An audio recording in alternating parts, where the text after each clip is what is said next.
Mr. President. Majority Leader. Mr. President, I said the Senate had a lot of hard work to do in order to address several critical priorities before the end of the year. When the month began, America knew we had to avoid a government shutdown. We had to approve our annual defense bill. We had to preserve the full faith and credit of the United States and take action on Build Back Better before Christmas, as well as deal with voting rights. It is now December 8th, and the Senate is making very good progress on all these priorities. It was a big, big agenda, and we're clearly not through with it, but we are making good progress, and there is clearly light at the end of the tunnel on debt ceiling and the defense bill, based on the agreement Leader McConnell and I came to and the House's action last night. Last night, let me go over those details. The House of Representatives sent us two important pieces of legislation. One of them is a compromise version of our annual defense bill, which I expect will earn bipartisan support in this chamber in the coming days. I want to thank my colleagues, especially Senator Reid and Ranking Member Inhofe, and all of my colleagues who worked to shape this legislation, for helping us make sure we pass a bipartisan defense bill this year, as we have done for decades. The second bill they sent us will enable the chamber to swiftly address the debt limit, sparing our country from the calamity, and a calamity it would have been, of a first-ever default on our national debt. This fast-track process was included in a bill that will also provide critical protections for Medicare funding and preventing slashes in that very important funding to so many seniors, and waive the pay-go rule to avoid harmful cuts. Last night, I took the first procedural step to advance this legislation, setting up a cloture vote to take place as soon as Thursday. Once our proposal is approved by the Senate, we'll be able to address the debt limit in this chamber with a simple majority vote, which is exactly what Democrats have been seeking for months, what I've been asking for at this podium time after time after time. I want to thank the Republican leader for his help working with us to find a responsible path that avoids partisan brinksmanship. Democrats have always said that the Senate should be able to raise the debt limit without resorting to a convoluted, lengthy, and risky reconciliation process. And under our plan, we won't have to do that. Democrats have also said repeatedly that the responsible thing to do is raise the debt ceiling. Both Democrats and Republicans voted for the spending increase.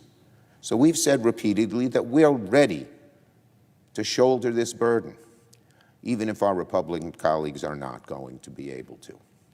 It now looks like we'll be able to do that, to have 50 Democrats vote responsibly, doing what's good for the nation, avoiding catastrophe by raising the debt ceiling to pay the debts we have already incurred, just like any household must do.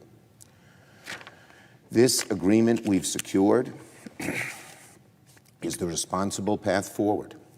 No gamesmanship on the debt limit means no default on our sovereign debt and the calamity that would cause. And again, I thank my Republican colleagues and Leader McConnell. We have had fruitful, honest, and good discussions over the last several weeks to come up with this proposal. We're not over the finish line yet, but I want to thank all my colleagues for working in good faith to move forward on this responsibility that must be addressed in the coming days. Soon, we'll be able to cross off another major item off our December to-do list, and there are more to roll up our sleeves and get working on. They are so important. Build Back Better. So in the first few days of December, we've successfully avoided a government shutdown. We've cleared the path, hopefully for addressing the debt limit. And as I mentioned, I'm optimistic that NDAA will soon be settled.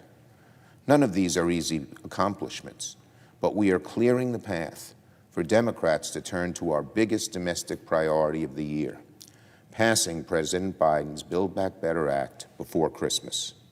Later today, 4 Senate committees will release the final text of their portions of Build Back Better, along with CBO scores for each, as required by the reconciliation process. Those 4 committees are Commerce, Small Business, Banking and Housing, and Veterans Affairs.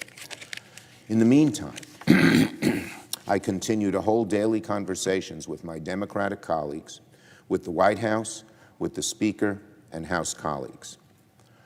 We continue to make good progress, and we are still on track to vote on a final product before Christmas. The sooner we can pass Build Back Better, the better off American families will be as we start the new year. This bill has always been about a simple goal: cutting costs for working and middle-class families. People are complaining about higher costs. They're right to do that. This bill actually lowers costs in many different areas and will help families who are trying to make ends meet and stretch those dollars. Let me give you some examples. Families are still struggling to pull themselves out of a once-in-a-century economic crisis brought about by COVID. They want to pay less for things like health care, prescription drugs, child care, some of the biggest costs average middle-income and working families have. They want us to find ways to make that happen, and that's exactly what Build Back Better does. America, you want lower costs? Tell your senators to vote for Build Back Better. If we invest in American families, then we make it easier for them to work, to be productive, to flourish in society. And that makes our country stronger and lowers costs in the long term. One of the great problems, we're told, is shortage of workers. One of the greatest reasons for the shortage of workers is lack of good child care. People can't go to work if they have to look after their kids. And in this post-COVID era, a lot of the patterns that used to happen don't happen anymore. Making child care affordable will help bring people back to work, get our economy humming along again, and deal with some of the bottlenecks in certain areas, in certain industries, which is creating inflation. Helping families afford child care, of course, saves parents money, but it goes a long way to alleviating our labor shortage. If parents don't have to worry about how they'll keep their kids safe during the day, they'll have greater flexibility to re-enter the workforce and increase the country's output. That lowers inflation. In the long term, everyone wins: kids, parents, employers, and the entire economy. This single investment alone is enough reason to keep pushing Build Back Better, but there are so many. One of the greatest costs we face is prescription drug costs. That's what families complain about above all. This bill goes a long way to making prescription drugs cost less. Another great cost people are complaining about: the rising costs of housing. This bill puts more money into housing to both rehabilitate housing that is deteriorated, putting them back into the marketplace in a real way, and creating new housing. It'll reduce the dramatic increase in housing costs. So you want to talk about inflation, you want to talk about people having to pay more. This bill is an antidote in so many areas. I've mentioned child care, health care, and housing, just to name a few, but there are many others as well. So we're going to keep working and getting this bill done. It is so important to working families and to America. To working families, less expenses, easier to make that dollar stretch when they sit down Friday night after dinner and say, how are we going to pay the bills this week? To America, relieving bottlenecks and making sure that our economy hums along at a rapid rate where people are getting good wages, but the bottlenecks caused often by COVID are reduced. One more issue: the upcoming vaccine CRA. On another matter, reports this morning indicate that getting vaccinated and boosted offers significant protection against the Omicron variant.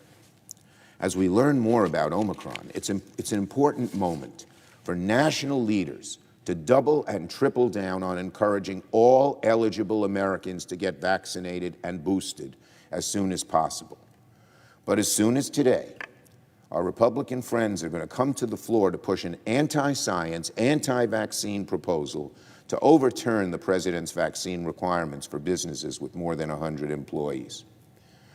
My friends, America, we are in the middle of a public health crisis. Everyone sees the damage it causes to themselves, their friends, their families, their communities. And the way to solve this is be driven by science. We've had hundreds of years of scientific advancement. It's helped us live longer and live healthier. My dad just lived till 98. That didn't happen in a vacuum, and it certainly wouldn't have happened when there were scientific advances if people said, let's not listen to them for political, ideological, or whatever reason. We cannot go back to the days when people were driven by wild theories. Some of the anti-vaxxers here in this chamber remind me of what happened 400 years ago when people were clinging to the fact that the sun revolved around the earth. They just didn't believe science. Or 300 years ago when they were sure, or 500 years ago when they were sure the earth was flat. It's just like that. The science is here. And what does the science show? The more people get vaccinated, the greater chance we have to eliminate and certainly greatly reduce the virulence and widespreadness of this disease. And people are resisting. Is it political? Is it fueled by lies on the internet? Is it just because people fear vaccines? We never had this outcry when we had to give our kids, my kids, mumps, measles vaccines before they went to school. We never had this outcry as people lined up to get flu shots. And all of a sudden, something has happened here. It's wrong, and it's bad for the country, and it's not based on any scientific evidence whatsoever. I know wild stories on the internet, lies, sometimes get in people's heads, but we can't listen to lies. We're a fact-based society. We always have been. The biggest thing standing between us and the end of the pandemic is Americans who have refused to get vaccinated. Too many Americans believe wide range of conspiracy theories about vaccines. And even those who seem to encourage those crazy theories often get vaccinated themselves and don't tell anybody. We've had so many of these hard-right leaders admitting, oh yeah, I did get vaccinated, even though they're telling people they shouldn't have to take one. Oh yeah, I'll get vaccinated, but you shouldn't have to. If the only damage was to the person, him or herself, who didn't get vaccinated, maybe some people would say that's okay, but it's not just to them. Because when there's a large pool of people unvaccinated, even if it's not the majority, that allows the COVID virus to spread, to mutate, to create new variants, and create stronger new variants. It's a pool of people. If you greatly reduce that pool, you greatly reduce the chance of a new variant, particularly a virulent variant, from afflicting us in the months ahead. It's crazy. The internet has had a role in spreading this, and so has the far right. The same people in the far right who want to tear down government and hurt working people in so many other ways are here doing the same thing. The same thing, even though, as I said, a good number of them get vaccinated themselves. Hypocrisy. There should be one message, and one message only, coming from this chamber to the American people. Get vaccinated, get boosted, stay safe yourself, keep your families, your communities, and our country safe. The worst thing we can do is tie our own hands behind our backs and let these new variants spread and grow, and new ones after Omicron and so many others. But that is what Republican-pushed anti-vaccines would do. I will strongly vote against this with strong feelings about what's good for this country and about fighting anti-science and theories that seem to, as I said, come from the same place that the flat earth theory came from, that the theory that the sun revolves around the earth came from. Anti-science, non-science, fictional belief comes from there. We ought not give it a stamp of approval in this chamber. I yield the floor.